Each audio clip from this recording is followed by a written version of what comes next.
Ini kita lihat contoh ya, bagaimana mendefinisikan rule-rule di dalam prolog untuk animal identification. Ini cara memanggilnya. Sebentar. Sekarang cara menulis rule-nya itu adalah ini. Ya. Kita mendefinisikan sebuah pernyataan. Masih ingat? Masih ingat lambang ini tuh maksudnya seperti apa? Ini maksudnya adalah jika kita mengisi ini, maka kita akan melakukan proses go. Go, itu yang pertama kali.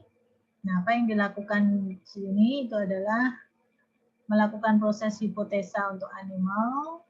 Kemudian di sini ada tanda koma, ya, diikuti dengan keputusan. Jadi ini kalau sudah didapatkan, maka nanti dia akan menghasilkan luaran, ya. Ini kita tulis di konklusi. I guess that the animal is. Kemudian koma, ini koma itu artinya n, disambung. Kemudian dituliskan animalnya apa. Nah, yang penting adalah ini. Hipotesis animal ini menjalankan apa? Menjalankan ini. Jadi, karena di sini ada beberapa jenis binatang ya. Jadi ada cheetah, ada tiger, giraffe, zebra, ostrich, ya, kemudian penguin, albatros, dan misalkan tidak diketahui. Nah, ini untuk menghipotesa cheetah, maka dia memanggil atau mengevaluasi aturan untuk cheetah. Mengevaluasi aturan untuk cheetah, di mana tempatnya? Nah, ini. Aturan untuk cheetah. Ya, aturan untuk cheetah itu adalah yang pertama adalah mamalia, karnivora, N ya. Jadi kalau koma ini artinya N. Dia harus mamalia, N karnivora, N. Nah, ini verify ini adalah sebuah fungsi yang digunakan untuk menanyakan informasi dari user. Apakah dia mempunyai tiny color? Apakah dia mempunyai dark spot? Nah, verify. Dia memanggil fungsi verify. Mana fungsi verify?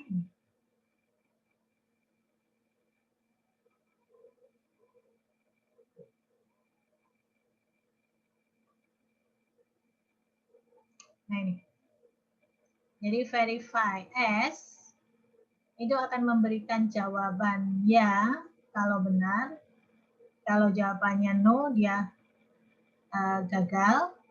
Nah, isinya adalah pertanyaan tentang S. Nah, pertanyaan tentang S. S itu ya isinya tadi.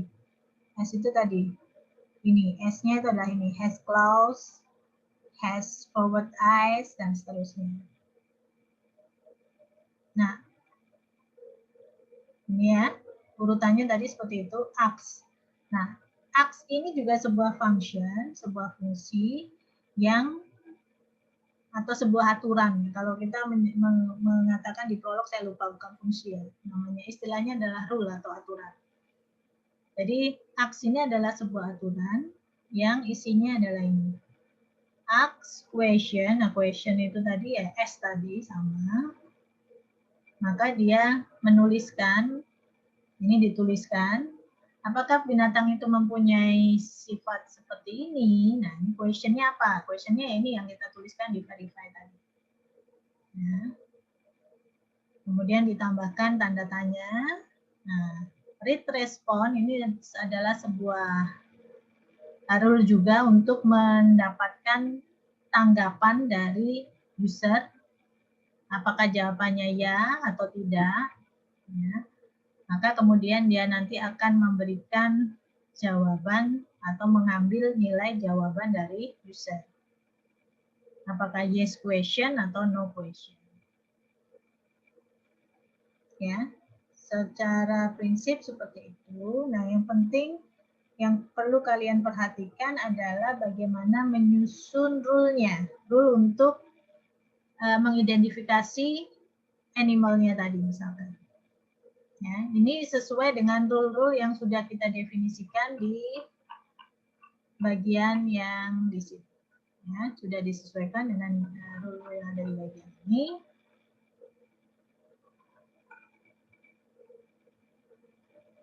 Nah, ini contohnya tadi citah itu adalah mamalia karnivora. Dia mempunyai tonic color, dia mempunyai dark spot. Nah, mamalia sendiri ini punya rule sendiri. Karnivora sendiri juga punya rule sendiri. Jadi, mana rule untuk mamalia? Ini. Kemudian mana rule untuk karnivora?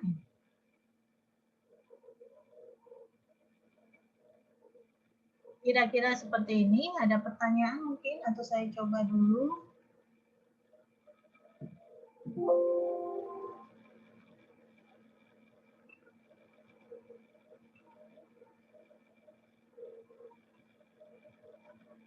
Nah, ini contohnya. Ini sudah saya tuliskan di program online-nya.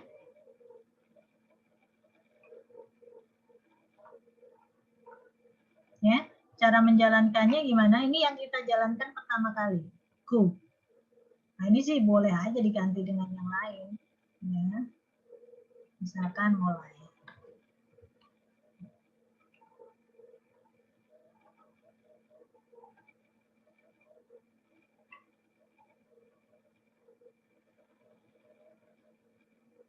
Sebentar.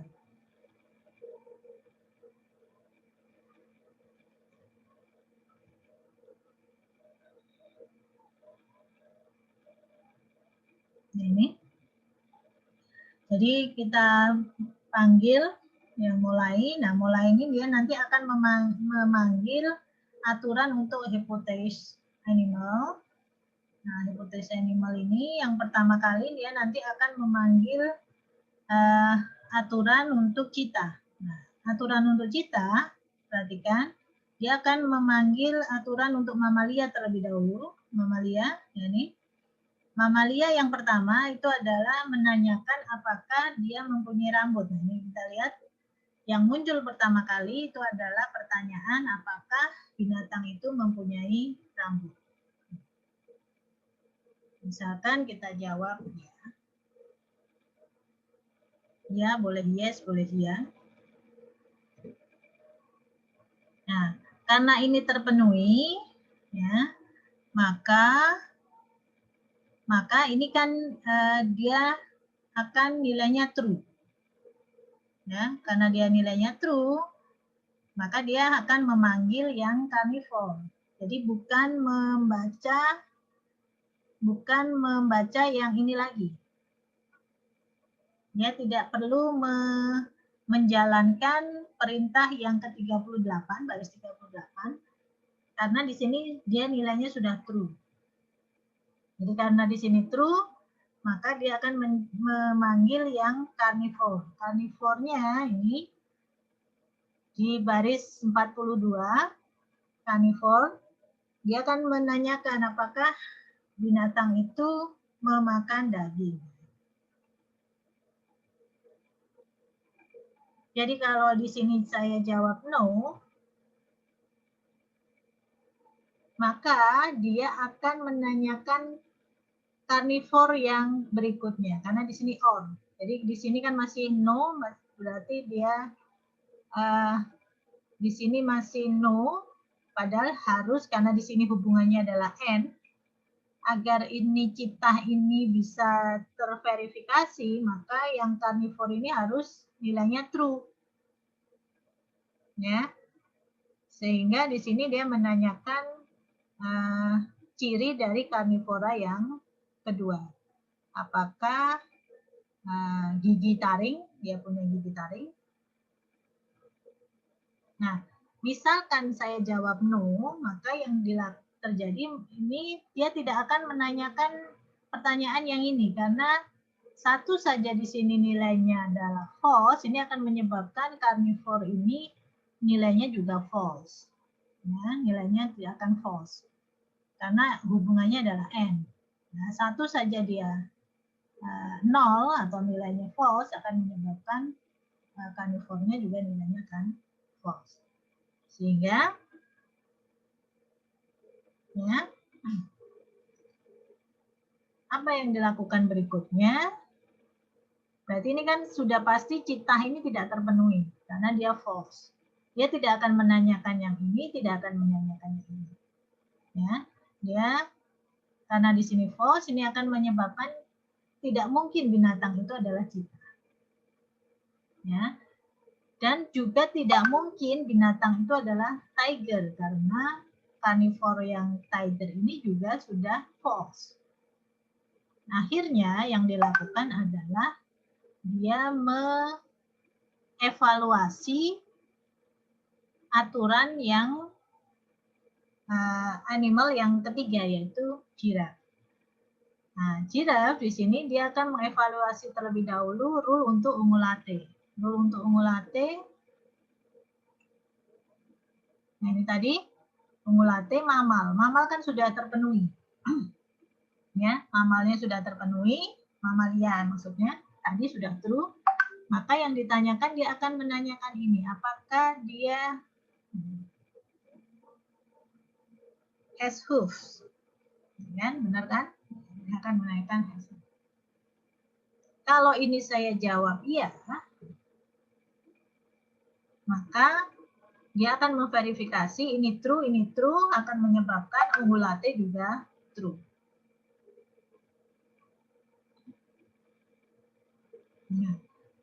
Ya kan? Karena ungulate ini true, tadi giraffe ungulate true, maka dia akan menanyakan yang memverifikasi pertanyaan yang berikut.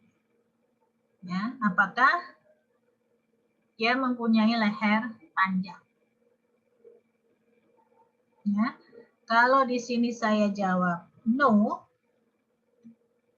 nah maka dia tidak akan menanyakan lagi pertanyaan yang kakinya panjang. Ya. Karena ini pasti dia bukan giraffe. Karena satu saja dia tidak. Ini false. Ini akan menyebabkan giraffe-nya juga false. Sehingga dia akan menanyakan yang berikutnya. Di zebra, ungulate-nya tadi sudah true, maka dia akan menanyakan apakah mempunyai black strips. Sehingga kalau di sini saya jawab iya, nah maka konklusinya adalah zebra.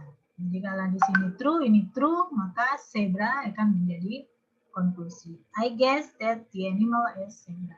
Jadi di sini karena di sini dia berhasil menghipotesa, ini berarti true kan? True. True untuk apa? Jadi hipotesa yang zebra ini dulu. Zebranya true, ini akan menyebabkan hipotesis zebranya itu true. Ini kan implikasi ya. Jika ini true, maka ini true. Ya. Maka hipotesis animal ini juga true. Ya. Sehingga dia akan berikutnya adalah melakukan ini. Menuliskan perintah ini. I guess that the animal is. Nah, dia menuliskan zebra di sini. Animalnya apa? Animalnya itu hasil dari animalnya apa? Animalnya yang hasil dari ini. Nah, begitu cara kerja dari sistem pakar sederhana dengan menggunakan prolog. Min sampai di sini ada pertanyaan dulu?